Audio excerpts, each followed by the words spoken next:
បាទសូមគោរពនឹងជម្រាបសួរពុកម៉ែបងប្អូនទស្សនិកជនជាទីគោរពបាទនៅក្នុងថ្ងៃនេះជួបជាមួយខ្ញុំបាទ Mr. IC បាទយើងខ្ញុំសូមនាំអារម្មណ៍ពុកម៉ែបងប្អូនមកជួបនឹងរឿងរ៉ាវដែលគួរឲ្យរន្ធត់ចិត្តមួយបាទតាក់ទិនទៅនឹងបាទក្មេងប្រុសដែលទើបតែមានអាយុ7ខែជាងបានលងទឹកបាទស្រះបាទនៅក្រៅផ្ទះស្លាប់បាទនេះគឺជាហេតុការណ៍មួយបាទមិនគួរឲ្យជឿក្មេងប្រុសទើបតែអាយុ7ខែមិនទាន់ចេះនឹងវាផងបាទស្រាប់តែលងទឹកស្រះស្លាប់ដោយសារតែការធ្វើប្រហែសរបស់ម្ដាយបាទរបស់ពុកម្ដាយបាទអញ្ចឹងនេះគឺជារឿងរ៉ាវមួយដែលឪពុកម្ដាយមានការធ្វើប្រហែសដែលធ្វើឲ្យកូនប្រុសជាទីស្រឡាញ់របស់ខ្លួនដែលទើបតែមានអាយុ7ខែជាងប៉ុណ្ណោះបានលងទឹកស្លាប់បាទហើយគណៈដែលឪពុកម្ដាយរវល់គិតតែបោកខោអាវបាទហើយមិនបានចាប់អារម្មណ៍ជាមួយនឹងកូនបាទអញ្ចឹងនេះសូមពុកម៉ែបងប្អូនតាមដានជាមួយខ្ញុំបាទជាបន្តតាក់ទិនទៅនឹងហេតុការណ៍ទាំងមូលតែម្ដងបាទដើម្បីចង់ដឹងថាមូលហេតុអីបានជាកូនប្រុសម្នាក់នេះបានស្លាប់ទាំងអាយុ7ខែជាងប៉ុណ្ណោះបាទអញ្ចឹងសូមតាមដានជាមួយខ្ញុំបាទជាបន្តដូចតទៅបាទក្មេងប្រុសអាយុជាង7ខែម្នាក់បានបាត់បង់ជីវិតដោយសារតែលងទឹកស្លាប់បាទនៅក្នុងគណៈពេលដែលម្ដាយកំពុងតែបោកខោអាវ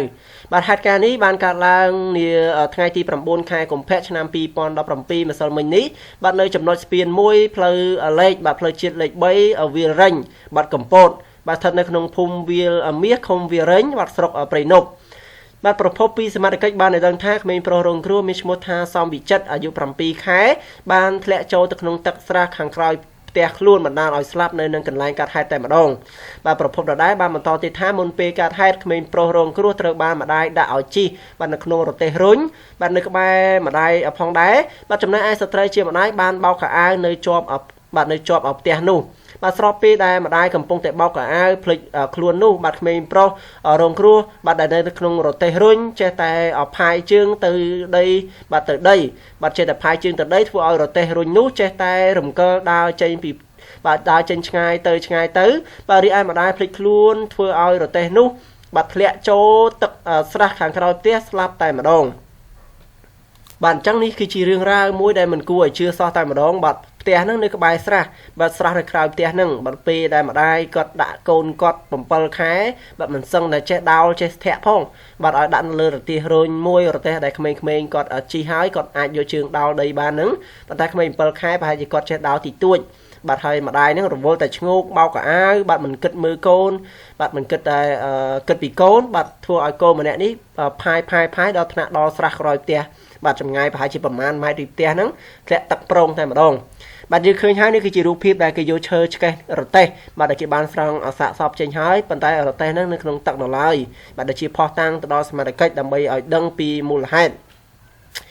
បាទនេះគឺជារឿងរ៉ាវមួយដែលកើតឡើងនៅក្នុងខេត្តប្រសេនុហើយក៏ជាគំរូមួយសម្រាប់ពុកម៉ែបងប្អូនបាទទស្សនិកជនបាទដែលកំពុងតែតាមដានស្ដាប់ជាមួយនឹងការអានរបស់ខ្ញុំនេះបាទយើងខ្ញុំនឹងធ្វើការរៀបរាប់បាទឲ្យតាក់ទិនទៅនឹងការចេះ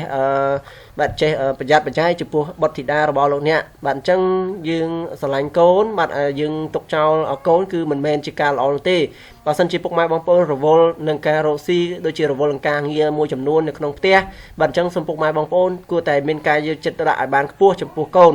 បាទបើសិនជាយើងដាក់រទេះរុញយើងគួរតែយកខ្សែយកទៅចងគ្នាទៅបាទចងរទេះហ្នឹងបាទជាមួយនឹងសសរផ្ទះឬក៏ជាមួយនឹងលបងអីឲ្យជាប់ទៅកុំឲ្យវាដើរឲ្យបានឆ្ងាយបាទទី1គឺទឹកស្រះតែម្ដងបើសិនជាដោទៅធ្លាក់ទឹកស្រះករណីស្លាប់ដោយករណីនេះអញ្ចឹងបាទមួយទៀតគឺបើសិនជាផ្ទះបងប្អូននៅក្បែរផ្លូវបាទបើសិនជាយើងឲ្យជារទេះពេលណាដែលដោទៅរកផ្លូវទៅមានម៉ូតូមានឡានគេប៉ះទៅតើនរណាជាអ្នកទទួលខុសត្រូវបាទនេះគឺជារឿងរ៉ាវមួយដែលគួរប្រយ័ត្នទាំងអស់គ្នាបាទអញ្ចឹងព័ត៌មានមួយនេះយើងខ្ញុំក៏សូមបញ្ចប់ត្រឹមនេះផងដែរអរគុណច្រើនសម្រាប់ការតាមដានរបស់ពុកម៉ែបងប្អូនតាំងពីដើមរហូតមកដល់ទីបញ្ចប់បាទសូមអរគុណច្រើនសូមជម្រាបលា